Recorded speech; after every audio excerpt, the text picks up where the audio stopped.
Buenas tardes. Día político por TSI.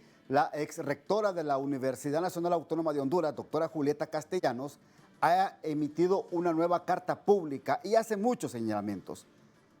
Vamos a resumirlo porque con ella, que la tenemos de invitada acá esta tarde, a quien saludo. Doctora, ¿cómo está? Buenas tardes. Muy buenas tardes, un saludo especial. Gracias por la invitación. Gracias, doctora. También saludo aquí a don Gilberto Ríos, conocido y reconocido dirigente de Libertad y Refundación. ¿Cómo está, Gilberto? Muchas gracias, Ramón, por la invitación. Un saludo a la exrectora Julieta Castellanos. Vamos y comencemos. No voy a leer la carta, solo lo va a ver usted en pantalla, porque quien la redactó la tenemos de invitada y ella nos va a resumir. Pero comencemos sobre el tema del combate a la corrupción. ¿Se instalará o no la Sisi? Usted hace aquí un señalamiento sobre Sisi. El memorándum respuesta que el gobierno envió a la ONU otorga menos facultades de las que tuvo Maxi. Los entendidos así lo definen. Y hay temas que no dejan dudas, como ese que el gobierno de Honduras quiere seleccionar y contratar el personal de la Sisi. Resúmenos, por favor, este comentario suyo, doctora. Bueno, todos sabemos la movilización ciudadana que fue extraordinaria, muy esperanzadora, y se esperaban resultados que los tuvimos, que fue la MASIC. La MASIC hizo un trabajo desde mi perspectiva muy bueno, sobre todo porque pudo exhibir a la clase política para protegerse. Todos los decretos que el fiscal Luis Santos les pide a los diputados que deroguen fueron decretos resultado de esa acción de la MASIC para perseguir el crimen de corrupción en los sectores políticos y en otros sectores criminales. Cuando MASIC empieza a investigar a los diputados y sabemos los casos que llevaron hasta la Corte Suprema de Justicia a través del Ministerio Público, eso hace que reaccione la clase política para protegerse, y lo más importante es que esta reacción se da inclusive por todos o por casi todos los diputados de aquel momento, donde han aprobado todas las leyes que les protegían. Y ahora en este Congreso nos quieren hacer entender que le han dado potestades a la UFERCO. El fiscal Luis Santos ha sido un fiscal muy visible. Es más, él llega a la UFERCO en esa relación con la MASIC del Ministerio Público y sale, digamos, electo como director de la UFERCO. Sí. Bueno, hoy es la UFERCO en aquel contexto. Pero el diputado el fiscal les ha devuelto a los diputados, digamos, el balón, les ha dicho: señores, yo no puedo hacer nada sin que deroguen estas leyes. Y en efecto, el fiscal Santos no ha hecho nada, y ya desde que él fue potenciado en su cargo, donde se lo, digamos, homologaron al cargo de fiscal general, porque puede acusar sin tener el visto bueno del fiscal general. Eso fue del mes de mayo, 23 de mayo. A esta fecha, pues no hay acusaciones que haya hecho el fiscal, esperando que los diputados deroguen. Entonces, lo que vemos es realmente bueno, y luego empezamos a escuchar a los políticos decir que con una UFERCO fortalecida quizá ya no necesitaríamos a una CICIG. Cuando empezamos a ver de parte de funcionarios ese discurso mucho más blando, y no escuchamos aquellas voces potentes como la coalición contra la corrupción y la impunidad, como diputados en contra de la corrupción, empezamos a entender que la agenda ya no es tanto el tema de la CICIG ni el combate a la corrupción. Por otro lado, el memorándum de respuesta que manda el gobierno, lo que hemos escuchado a los entendidos es que es mucho más débil. Y yo creo que sí, porque ahí dicen que nos vengan a decir qué leyes hay que reformar. O sea, vamos a traer a una misión internacional para que les venga a decir a los diputados qué leyes hay que derogar para combatir la corrupción. Si ya se los dijo el fiscal Santos, si ya la MASIC inclusive trabajó Sí, diputados, trabajó en propuesta de ley para que se aprobaran nuevas leyes y se derogaran otras. Entonces, están diciendo que van a traer la CICIG para que venga a hacer un diagnóstico. El país está sobrediagnosticado de las leyes que se necesitan y eso se estaría llevando años más para que vengan, hagan un diagnóstico. Ya el diagnóstico se tiene, lo dejó la MASIC y el abogado Luis Santos y el Ministerio Público lo ha dicho. Entonces hay que quitarle esos argumentos a los políticos por los cuales creen que se engañan y probablemente ok. sí engañan a muchos, pero a los que entendemos, a los que sabemos leer y escribir, a los que somos de la comunidad, digamos, de pensadores de este país, no nos engañan y Sí. hay que hacérselos. Ok, don Gilberto Ríos. Sí, me parece un apunte totalmente correcto de parte de la exrectora Julieta Castellanos. Se ha levantado como toda una bruma encima de este tema de la CICI. No obstante, yo he estado asistiendo a algunas convocatorias del Movimiento Patria, donde también está presente el comisionado contra la corrupción, Edmundo Orellana, y ha hablado de la complementariedad de la situación de la UFERCO, de la venida de la CICI con todas las posibilidades que ésta tenga para investigar en profundidad y no solamente de venir a sugerir. Y también, hay que reconocer también que esta bruma me parece a mí que es de cierta manera intencionada. Yo no haría esa generalización de los políticos, ¿verdad? Pero sí creo que hay una élite política que está muy interesada en que no se elija una Corte Suprema de Justicia diferente. Entonces, son bastantes elementos concurriendo en un momento del país en el que van a haber bastantes contradicciones. Me parece que estamos a 4 meses de... Yo no soy muy optimista, me parece que va a haber una especie de hecatombe aquí en Honduras, porque por primera vez la justicia no va a estar en manos de las mismas personas, pero yo también comparto con la ex rectora que debe haber presencia más, así como lo hubo en el 2015 y el 2016, de veeduría del movimiento social, del movimiento popular, de la sociedad civil, por supuesto, aquella que está autorizada o más autorizada para hablar de este tema, y por supuesto de la ciudadanía pensante, porque este es un tema sumamente sensible. Es decir, si no logramos avanzar en el tema de la justicia en nuestro país, si llegamos con dudas a la admisión de esta comisión internacional, si no se le suman posibilidades al UFERCO, si no se elige una buena Corte Suprema de Justicia, entonces Honduras va a estar destinada al fracaso. Y en eso creo que hay que unir voluntades por encima de muchas diferencias para que este enero salgan los 15 magistrados que el pueblo necesita, que el pueblo desea. Hay temas que no dejan dudas, dice en esta carta la ex rectora, como ese que el gobierno de Honduras quiere seleccionar y contratar al personal de la CICI. Bueno, es que lo otro sería que lo contratara las Naciones Unidas. Y la verdad es que Naciones Unidas también es un organismo que, si bien puede dar, digamos, respaldo ético o de imagen, digamos, a ciertas instituciones, en el caso específico de la justicia, pues yo tengo mis dudas por lo que ha sido la historia de las Naciones Unidas en los últimos 70 años y sobre todo en los últimos 20 años de guerras e intervenciones políticos y militares de las grandes potencias. Entonces, ese mecanismo también podría ponerse a debate, podría a escrutinio público, incluso, no sé, vamos a una elección por eso, tratémoslo de hacerlo más transparente y democrático, porque si no, yo insisto, si no avanzamos sobre estos temas o se generan esas dudas desde el principio, lo que vamos a tener en 5 meses es ingobernabilidad. Yo voy a la primera pausa porque también la rectora enfoca la alianza Libre PCH en el Congreso Nacional y dice, Libre sabe que ya no cuenta ciegas con los 9 votos del Partido Salvador de Honduras. Cuando vengamos de la pausa nos explica la doctora Julieta Castellanos.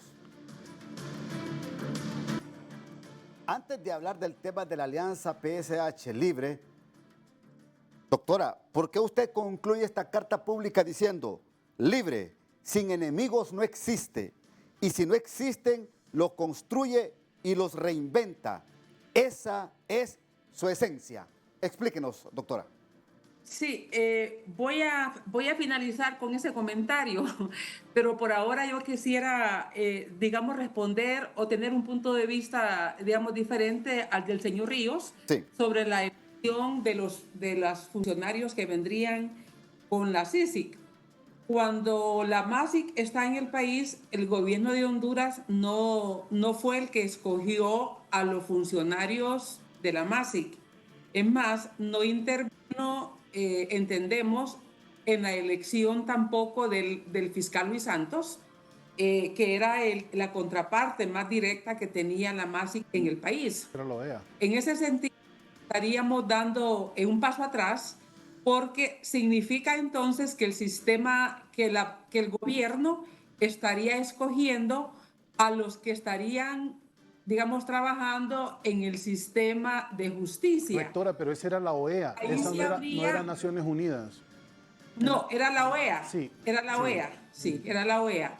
Entonces, en ese sentido, sería un retroceso porque se estaría teniendo una injerencia directa el gobierno en elegir a los funcionarios que van a hacer investigaciones y si el gobierno los elige, ahí sí Sí, tendríamos una injerencia directa del Ejecutivo. claro. Y en este sentido, si hacemos una indagación, yo creo, y yo me inscribo en esa corriente, que hay más confianza en un organismo internacional Claro. que en el gobierno para que elija, porque si el gobierno elige Sí, realmente, juez y parte. la gente lo que entiende es que va a ser una persecución política y no realmente una investigación que sea a quien corresponda, a quien le caiga. Yo creo, digamos, yo coincido en que el elegir la Corte Suprema de Justicia con criterios de idoneidad,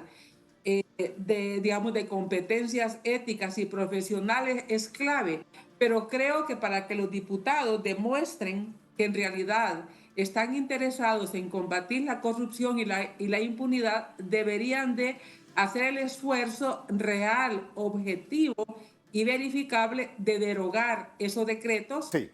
No, es que en eso estamos de acuerdo. Yo diría que no deben ser nombrados ni por Naciones Unidas, ni tampoco ser nombrados por el gobierno. Yo por eso planteo que debería haber alguna especie de mecanismo democrático, con veeduría pública, con alguna especie de competencia internacional, porque en mi criterio, bueno, tampoco es cierto que yo creo en la OEA. Usted sabe cuál ha sido nuestra posición con respecto a Organización de Estados Americanos, que incluso ha apoyado golpes de Estado. No obstante, sí reconocemos la labor de lo que fue la Maxi, por supuesto los FERCU, y también tenemos muy buen concepto de Luis Santos, a quien conocimos en la huelga de los fiscales allá por el año 2008.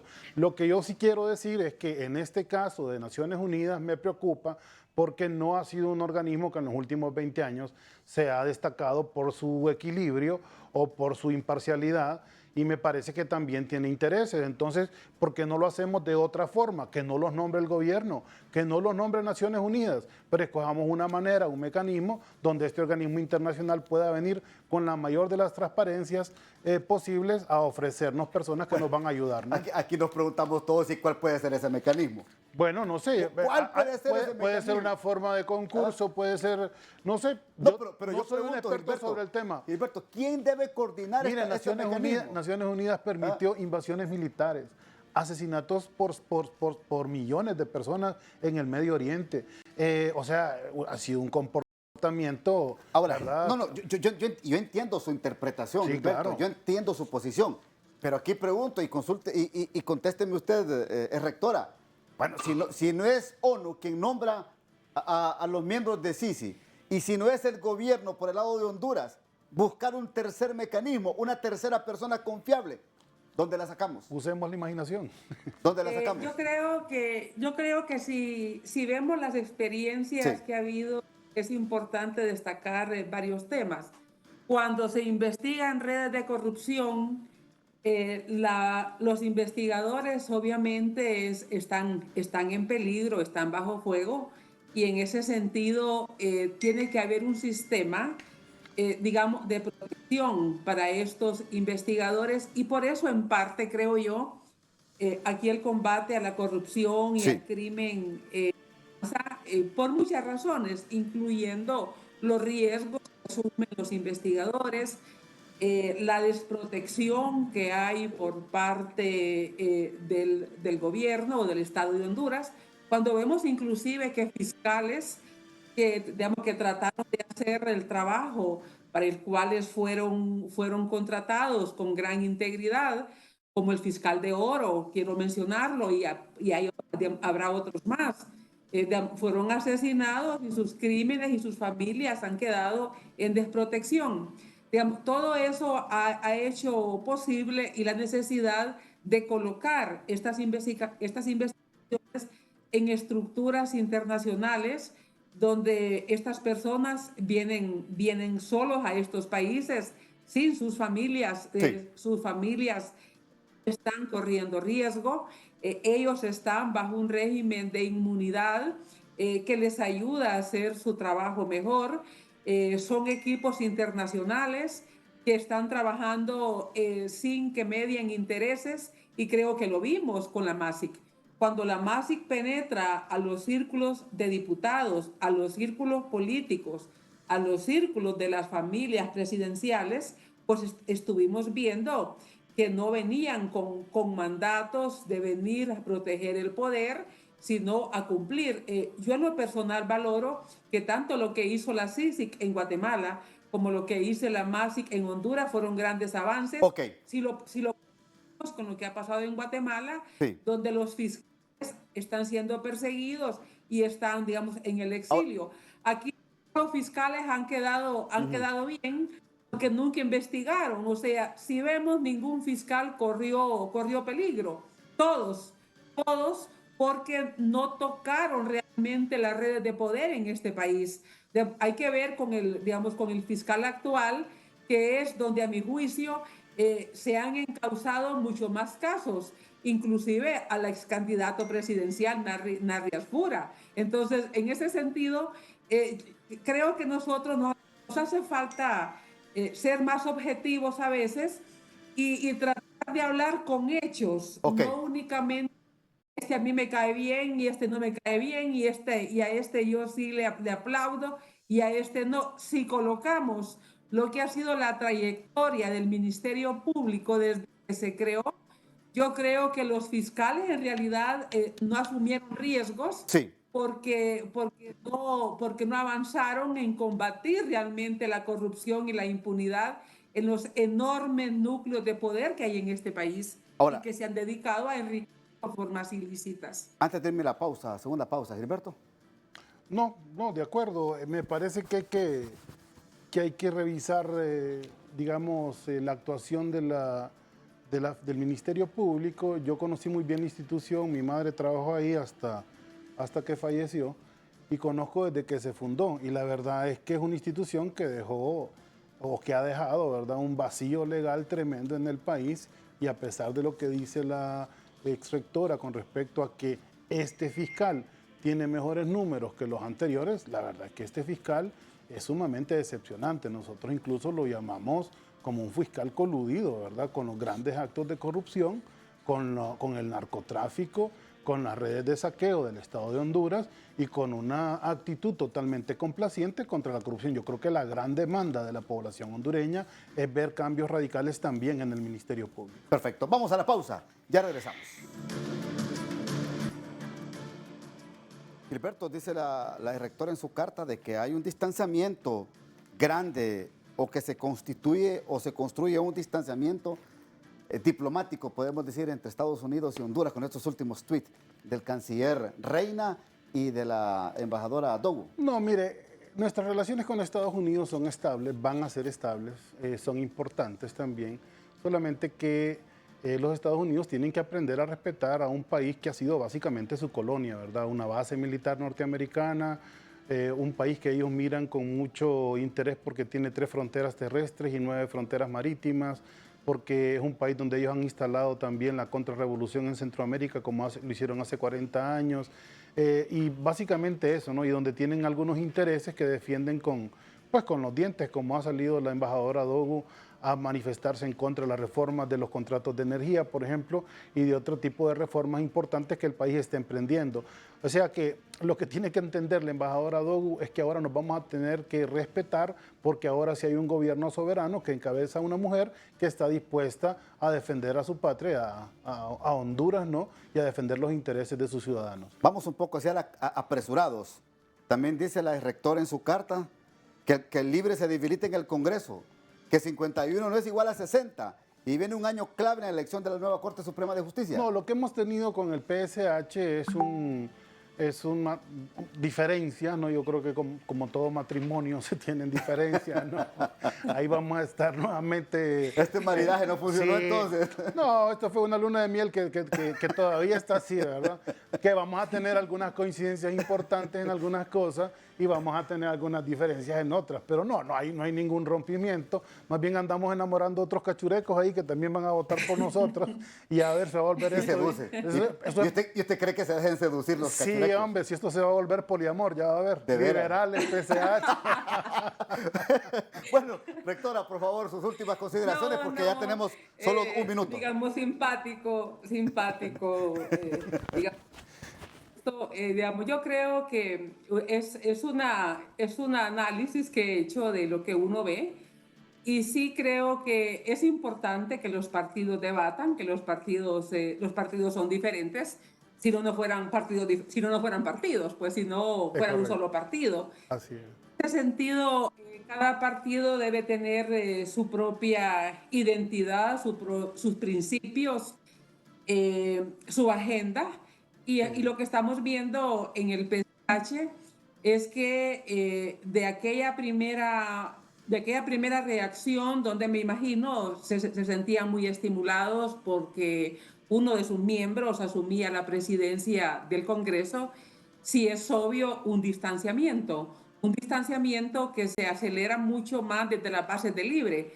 Y creo que en este sentido lo que uno observa es que puede ser inclusive peligroso, porque en la acción de los colectivos, sí, Libre hoy lo hemos visto en Lorenzo, lo hemos visto en otras instituciones, se va construyendo una hostilidad que vino especialmente hacia el Ministerio de Salud.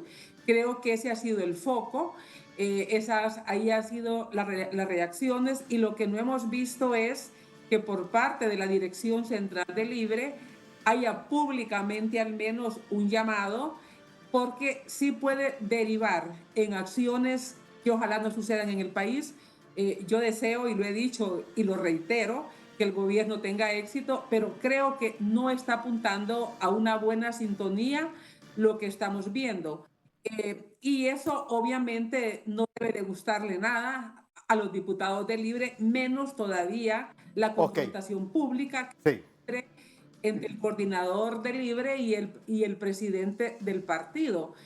Creo que hay como dos grandes esferas de problemas, digamos, a nivel de las dos dirigencias de los partidos, a nivel del voto parlamentario y a nivel de las bases. Esos son los tres núcleos que estamos viendo de diferencias, y que me imagino al que menos le conviene es a Libre fomentar eso, porque Libre se queda sin menos votos en el Congreso, y eso le va a hacer mucho más cuesta arriba su agenda parlamentaria.